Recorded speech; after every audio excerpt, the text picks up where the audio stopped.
అందరికీ ప్రేజుల సాయంకాల సమయంలో నేను మీకు వచ్చే భాగ్యం నాకు దేవునికి చెల్లించుకుంటున్నా.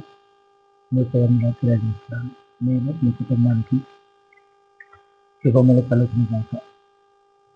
దేవుని వాక్యంలో ఉండి ఒక వాక్యాన్ని నేను మీకు చెప్పదలుచుకున్నాను. ఎఫెసీయులకు రాసిన పత్రిక 6వ అధ్యాయం మొదటి వచనంలో మంచి మాట ఉన్నది.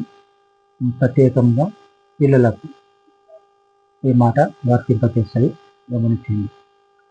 అదేవిధంగా పిల్లలారా ప్రభునందు మీ తల్లిదండ్రులకు లోబడి ఉండి, ఇది ధర్మమే. పిల్లలారా ప్రభునందు మీ తల్లిదండ్రులకు లోబడి ఉండి, ఇది ధర్మమే. అదేవిధంగా ఇంకో మాట చూద్దాం. ప్రేమైన దేవుని బిడ్డలారా, పిల్లలారా, ఇంకో మాట, మన ఆయుష్ పెంచేది, మనకు మేలు కలిగేది. నీకు మేలు కలుగునట్లు నీ తండ్రిని నీ తల్లిని సన్మానింపుము. నీకు మేలు కలుగునట్లు నీ తండ్రిని నీ తల్లిని సన్మానింపుము.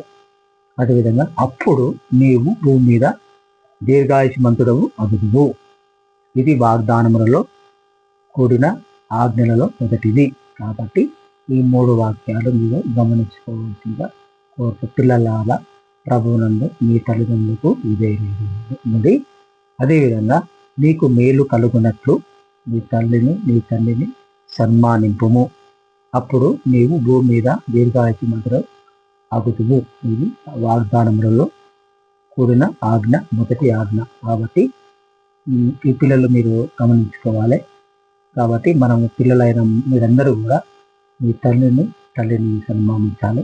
మీకు ఆయుష్ పెరుగుతుంది, మీకు జ్ఞానం పెరుగుతుంది, మీకు ఆలోచన పెరుగుతుంది, మీకు అన్ని విధాలుగా మీరు బాగుంటారు, అన్నిటిలో మీరు ముందడుగు వేస్తారని దేవుని వాక్యము తెలియజేస్తుంటే, మీకు మేలు కలిగినట్లు, మీకు మేలు కలగాలంటే మీ తల్లిని మీ తండ్రిని సన్మానించాలి. మీ యొక్క సన్మానించడి, మీ తల్లిదండ్రులను ప్రేమించాలి. దేవుని వాక్యము ఇలా సెలవిస్తుంది. కాబట్టి పిల్లలారా అందరూ కూడా మీ తల్లిదండ్రులను సన్మానించండి, గౌరవించండి, పూజించండి. వారి ఆశీర్వాదాలు, వారి బ్లెస్సింగ్స్ మీకు ఎప్పటికీ ఎలుగులా ఉంటాయి. వారిని మిమ్మల్ని వారు ఎప్పుడు జ్ఞాపకం చేసుకుని ఉంటారు. మీరు ఎక్కడ ఉన్నా, ఏ స్థితిలో ఉన్నా, ఏ విధంగా ఉన్నా, ఏ పరిస్థితుల్లో ఉన్నా, మీరు తల్లిదండ్రులను, మీకు దూరంగా ఉన్నా, మీరు ఎక్కడ ఉన్నా తల్లిదండ్రులను మీరు ఎప్పుడు కూడా మర్చిపోకూడదు, జ్ఞాపకం చేసుకోవాలని దేవుడి వాక్యం తెలియజేస్తుంది. దేవుడు ఇచ్చిన ఈ యొక్క వాక్యము మీ హృదయంలో భద్రపరిచి ఉప్పదంతలుగాను, అగింతలుగాను, నూరంతలుగాను ఫలింపజేసి మీ కుటుంబాలను మిమ్మల్ని కాపాడుకున్నట్టు దేవుడు మీ కుటుంబాలను మిమ్మల్ని దేవుడు దీవించుగాక. ఈ చిన్న వాక్యాన్ని మీ హృదయంలో భద్రపరచుకోవాలి. ప్రభు యేసుక్రీస్తు నామములో మీకు అందరికీ బ్రతిమాలు కలిసి ముగిస్తున్నాను. ఆమె